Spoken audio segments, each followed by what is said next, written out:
Good morning students. स्वागत है आप सबका हमारे यूट्यूब चैनल पे। मैं सौरभ आपका स्वागत करता हूं हमारे YouTube channel Saurabh classes for history में।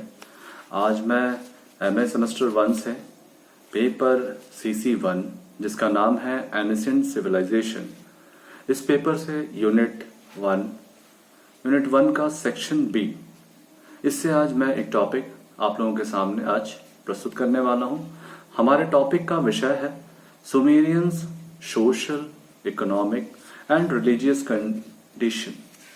तो इसको हिंदी में हम लोग कहेंगे सुमेरिया वासी या सुमेरिया सभ्यता वालों की सामाजिक, आर्थिक और धार्मिक विश्वासों का एक संक्षिप्त निबंध। इस प्रकार से हमारा टॉपिक होगा।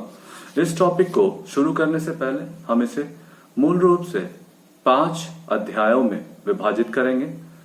पहला जो हमारा अध्याय होगा वो उसका एक ब्रीफ इंट्रोडक्शन होगा। ब्रीफ इंट्रोडक्शन का मतलब एक संक्षिप्त पृष्ठभूमि। इसके पश्चात हम उसकी सामाजिक व्यवस्था का वर्णन करेंगे। तत्पश्चात जो हमारा तीसरा अध्याय होगा वो आर्थिक व्यवस्था पर केंद्रित होगा। हमारा चौथा अध्याय उनकी धार्मिक अवस्था पर होगा और हम अंततः उसका निष्कर्ष करेंगे। इस प्रकार हम कुल 5 अध्यायों में इस टॉपिक को विभक्त करेंगे। तो चलिए बिना किसी देरी के हम अपने इस विषय को प्रारंभ करते हैं।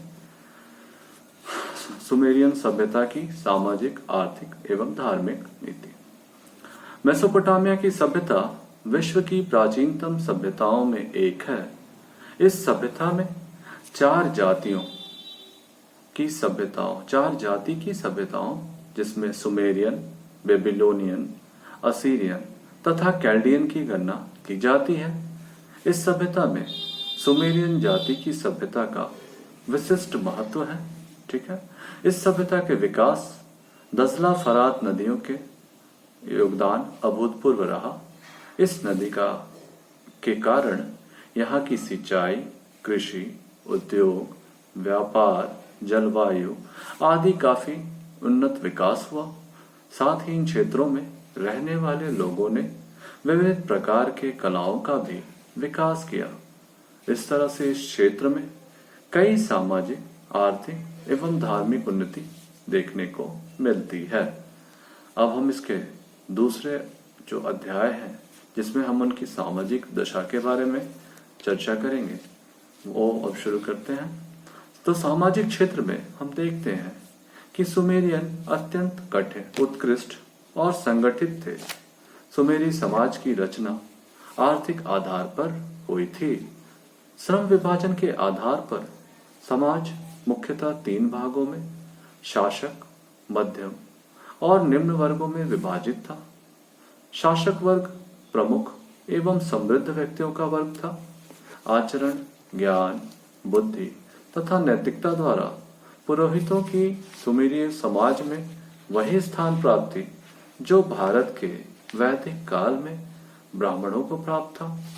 सुमेरियन सभ्यता में धर्म तथा शासन पृथक पृथक नहीं थे, इनका परस्पर घनिष्ठ संबंध होता था। मध्यम वर्ग में समाज कृषक, लेखक, व्यवसायी, उद्योगी, शिल्पी तथा श्रमजीवी लोगों की गणना की जाती थी। समाज के इस वर्ग की भी दशा अच्छी थी। उच्च वर्ग और मध्यम वर्ग में विशेष असमानताएं नहीं थी। पारस्परिक सहयोग की भावना दोनों ही वर्गों में अभिव्याप्त थी। शासक वर्ग एवं मध्यम वर्ग के अलावे एक तीसरा वर्ग था जो निम्न वर्गों का था। इसमें कृषक, सामान्य कृषक, साधारण व्यवसायी और दास आदि आते थे। इस वर्ग में बंदी बनाए गए दासों की प्रधानता होती थी। दासों का क्रय विक्रय भी होता था तथा इनसे कठोर कार्य करवाए जाते थे। कठिन कार्य करने पर भी इनको जीवन उपयोगी वस्तुओं भी उपलब्ध नहीं हो पाती थी। दासों का क्रय विक्रय में जब भी लाभांश की कम संभावना होती थी तो उन्हें युद्ध में झोंक दिया जाता था। कुछ दासों की जो दशा थी वह सामान्य स्वतंत्र लोगों के समान भी पाई जाती है। इस समाज के लोगों का मुख्य भोजन सामान्य था। गेहूं, जौ तथा भोजन अधिकता से किया जाता था। सुमेरियन लोग सरिताओं और सागर से मछली पकड़ते थे तथा मछली उनके भोजन का मुख्य अंग थी। पशुओं का आखेट भी किया जाता था। इस प्रकार मांस, मछली, शाक, फल तथा अन्य आदि उस काल के मुख्य भोज्य अंग थे। प्रारंभिक काल में सुमेरियन पशु चर्म का प्रयोग वस्त्रों के स्थान पर करते थे, परंतु कालांतर में वस्त्र निर्माण की कला सीख गए, अतएव बुने हुए वस्त्रों का प्रयोग किया जाने लगा। पुरुष लुंगी धारण करते थे। नारियां वस्त्राभूषणों से अपना अलंकरण करती थी। इनके आभूषणों में अंगूठी, कंठार, पाजेब, कड़ा, कर्णफुल आदि प्रमुख थे। नारियां अपने अलंकरण में सौंदर्य प्रसाधनों का भी उपयोग करती थी। रानी शुवत की समाधि से प्राप्त लघु प्रसाधन पेटिका इसका स्पष्ट प्रमाण है, जिसमें गालों की लाली निकालने के लिए एक छोटी चम्मच, त्वचा ठीक करने के लिए छड़ी और भौहों के अनावश्यक बाल निकालने के लिए एक छोटी सी चिमटी भी रखी हुई प्राप्त हुई। अब सुमेरियन सभ्यता के लोगों के गृह निर्माण कला पर भी हमें पर्याप्त मात्रा में विकसित हो चुकी थी। पकी और कच्ची ईंटों का प्रयोग गृह निर्माण में किया जाता था। उत्खनन में 2 मंजिले गृह प्राप्त हुए हैं, अतः यह निस्संदेह कहा जा सकता है कि सुमेरियन गृह निर्माण में के सफल निर्माता बन गए थे। गृहों के बीच आंगन बनाने की प्रथा प्रचलित थी। कमरों को वृत्ताकार बनाया जाता था तथा दीवारों पर प्लास्टर भी किया जाता था। सुमेरियन वासियों की शिक्षा में देव मंदिरों से प्रारंभ की जाती थी। पुरोहित वर्ग अपने देवालयों में शिक्षण कार्य कराते थे। सुमेरियन ने लिपि का आविष्कार कर लिया था और उन्होंने उसका ज्ञान प्रसारित भी किया। सुमेरियनों की लिपि चित्रात्मक थी। प्रत्येक पदार्थ का परिज्ञान कराने के लिए उसी के समान चित्र खींच दिए जाते थे। सुमेरियन समाज में स्त्रियों को सम्मानपूर्ण स्थान प्राप्त था। सामान्यतः उनकी दशा काफी अच्छी होती थी। पति की मृत्यु के पश्चात उनकी संपत्ति पर पत्नी का अधिकार माना जाता था। ऐसी दशा में उसे पुनर्विवाह का भी अधिकार प्राप्त था। वैवाहिक संबंधों का निश्चय परिवार के गुरुजनों द्वारा किया जाता था। विवाह के अनुबंध पर के तख्ती पर लिख दिया जाता था, जिस पर गवाही के हस्ताक्षर की प्रथा प्रचलित थी। पत्नी के संतान न होने पर पति को दूसरा विवाह करने का अधिकार था, परंतु प्रथम पत्नी घर में ही रहती थी। देवदासी प्रथा का प्रचलन था। लोग बड़ी प्रसन्नता से उत्सव मनाकर अपनी कन्याओं को मंदिरों में समर्पित कर देते थे। उनसे उत्पन्न संतान को उच्च वर्ग के लोग प्रायः गोद ले लिया करते थे। नारियों को सौंदर्य प्रसाधन की वस्तुएं तथा सुंदर वस्त्रों और आभूषणों से प्रेम होता था। प्रोफेसर बुली ने उत्खनन द्वारा एक समाधि से छोटी सी सौंदर्य प्रसाधन पेटिका प्राप्त की है, जिसमें नीलम की घुंडियों वाली सोने के पिन तथा कुछ चीजें प्राप्त हुई हैं। अंतिम निर्णय पुरुष का होता था और किसी भी दशा में वह स्त्री को बेच सकता था अथवा उसके द्वारा कर्ज चुका सकता था। तथापि साधारणतया स्त्रियों के कुछ अधिकार भी होते थे। अपने पिता के घर से प्राप्त होने वाले दहेज पर उनका पूर्ण अधिकार होता था और वे जिसे चाहती उसे दे सकती थी। वे स्वतंत्र रूप से व्यापार कर सकती थी और निजी दास भी रखती थी। यदि स्त्री वंध्या होती थी तो उसे तलाक दे दिया जाता था और यदि वह संतान उत्पत्ति से इनकार करती थी तो उन्हें डुबोकर मार दिया जाता था। व्यभिचारी पुरुष को क्षमा, किंतु व्यभिचारिणी को प्राणदंड दिया जाता था। माता पिता का संतान पर पूर्ण अधिकार होता था। वे उन्हें घर से ही नहीं वरन नगर से भी निकाल सकते थे। पिता के ना रहने पर माता का ही अनुशासन चलता था। स्त्रियों के जीवन में ही नहीं वरन मृत्यु के बाद भी आभूषणों से अलंकृत किया जाता था। नारी राज सिंहासन पर बैठने योग्य समझी जाती थी। सामान्य रूप में तात्कालीन समाज में नारी को उच्च स्थान प्राप्त था। अब हम इस प्रकार से देखते हैं उनकी सामाजिक दशा, उनकी आर्थिक दशा पर अब प्रकाश डालेंगे। सुमेरियन जो थे अनेक व्यवसायों में निपुण थे। ये लोग धातु व्यापार अधिकता से करते थे।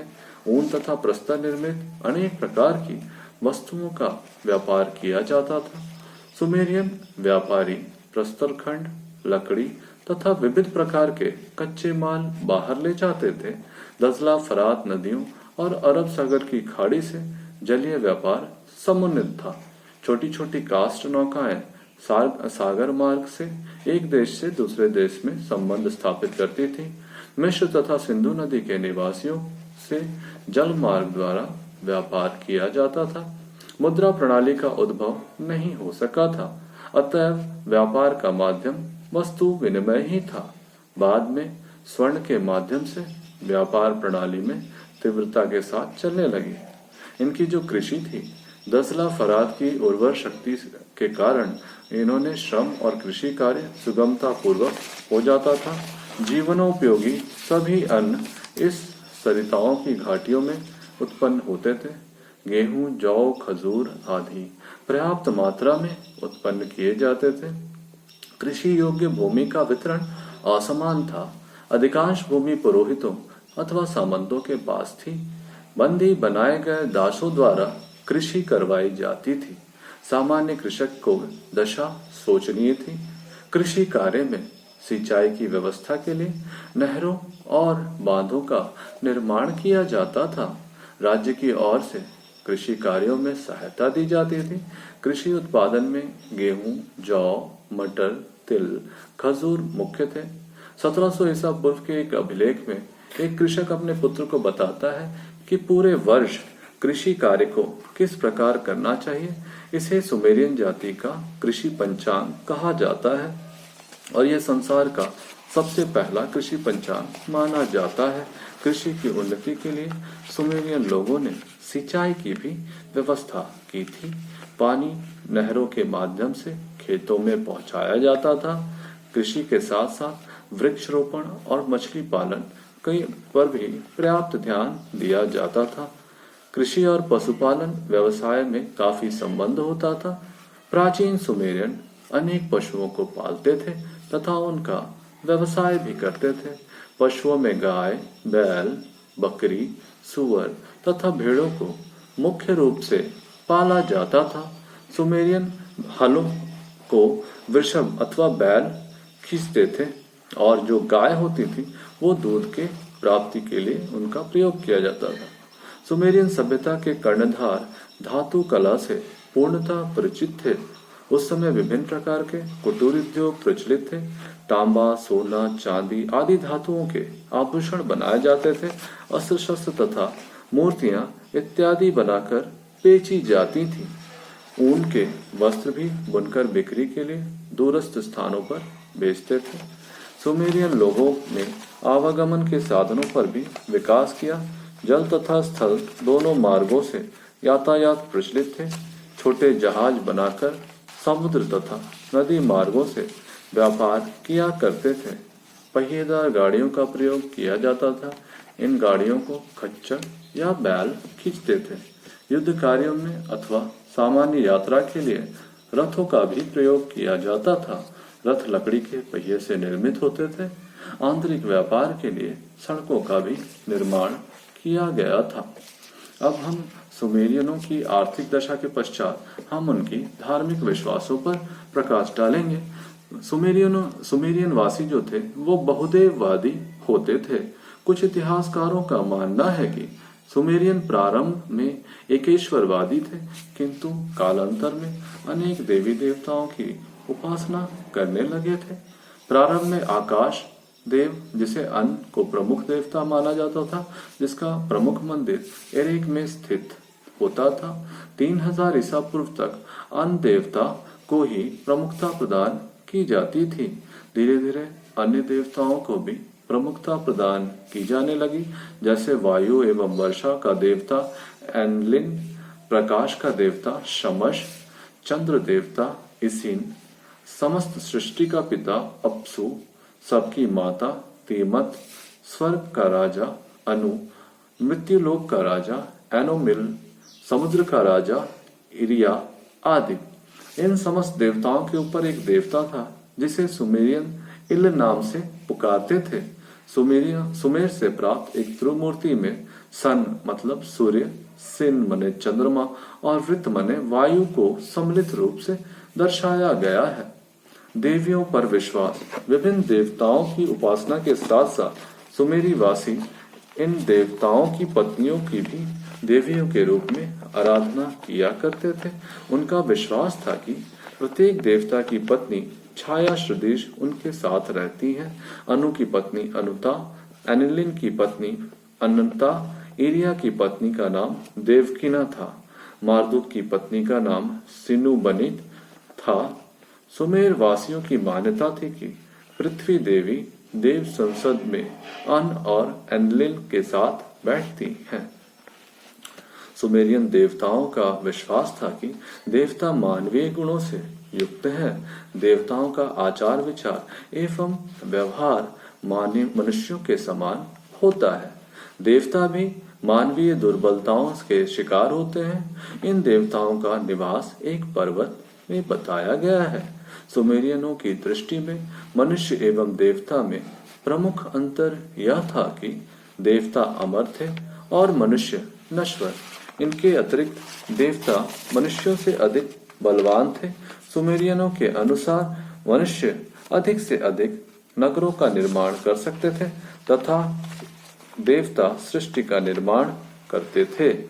सुमेरियन देवी देवताओं के अतिरिक्त 5 ग्रहों पर भी विश्वास करते थे। ये थे निमिप जिसे शनि कहते हैं, नाबू जिसे बुध कहते हैं, नरगल जिसे मंगल, मारदुक जिसे बृहस्पति और इश्तर जिसे शुक्र कहा जाता है। इसमें उन्होंने दानवों की भी कल्पना की है। सुमेरियन दानवों के अस्तित्व में विश्वास करते थे और उनका मानना था कि ये दानवीय शक्तियां मनुष्यों को बुरे मार्ग में ले जाती हैं। उनकी यह भी धारणा थी कि दानवों की शक्तियां देवताओं से कम होती हैं। सुमेरवासी अंधविश्वासी भी थे और वे लोग बलि प्रथा का प्रचलन करते थे। देवताओं को प्रसन्न करने के लिए तथा मानव कल्याणार्थ बलि दी जाती थी। सर्वाधिक बलि वृष्टि के देवता अर्थात पानी के देवता को चढ़ाई जाती थी। इनके कर्मकांड जो थे इसके धर्म में बहुत प्रचलित थे। इनके मतानुसार धार्मिक अनुष्ठानों को करके बुरे व्यक्ति को भी अच्छा बनाया जा सकता है। इसे धर्म में ईश्वर प्राप्ति विषय कल्पना के लिए कोई स्थान नहीं था। सुमेरियन नगरों के उत्खनन से प्राप्त पात्रों एवं रिलीफ चित्रों से ज्ञात होता है कि ये लोग मंदिरों में दूध, मक्खन, रोटी, घी एवं मदिरा आदि चढ़ाते थे। पुजारी उनकी ओर से पूजा करके देवताओं को भोग लगाता था। इस प्रकार देवताओं के समक्ष भेंट अर्पित करके सुमेरियन अधिक कृषि उत्पादन, पर्याप्त सिंचाई, जल एवं बाढ़ मुक्ति से प्रार्थना करते थे। सुमेरियन वासी पाप पुण्य में विश्वास करते थे। उनका मानना था कि मनुष्यों को अपने कर्मों का फल इसी जन्म में प्राप्त होता है। देवताओं की पूजा के अभाव में मानव कल्याण संभव नहीं है। सुमेरियनों ने 8 प्रकार के पाप बताए हैं। ईश्वर के प्रति श्रद्धा न रखना, झूठ बोलना, पड़ोसियों को धोखा देना, आपसी फूट फैलाना, व्यभिचार करना, पड़ोसियों से दुर्व्यवहार करना, लड़ाई करना, व्यापार में बेईमानी करना आदि। पाप से मुक्ति के लिए देवताओं की उपासना करना एकमात्र साधन बताया गया है। सुमेरियनों का विश्वास था कि कुरु अथवा पाताल पृथ्वी के नीचे स्थित एक ऐसा अंधकारमय स्थान है जहां अच्छी एवं बुरी सभी आत्माएं रहती हैं तथा इसमें प्रवेश हेतु मृत्यु की नदी वैतरनी को पार करना होता है। इरेस्कीगल तथा निर्गल पाताल लोक पर शासन करते थे। गिलगामेश वहां का न्यायाधीश थे। इस संबंध में एक आख्यान प्राप्त हुआ है जिसमें बताया गया है कि स्वर्ग की रानी इनन्ना को एक बार पाताल पर अधिकार करने की इच्छा हुई, लेकिन वह पाताल जाकर वापस लौट नहीं पाई, वरन मृत्यु को प्राप्त हो गई। तत्पश्चात एनकी की सहायता से उसे इस आधार पर पुनर्जीवन मिला कि वह अपने स्थान पर किसी अन्य देवता को पाताल लोक भेज देगी। इनन्ना ने वापस आकर अपने पति को मारकर पाताल भेज दिया। प्रथम बार किसी प्राणी के पाताल से लौटने का वर्णन इस आख्यान में देखते हैं।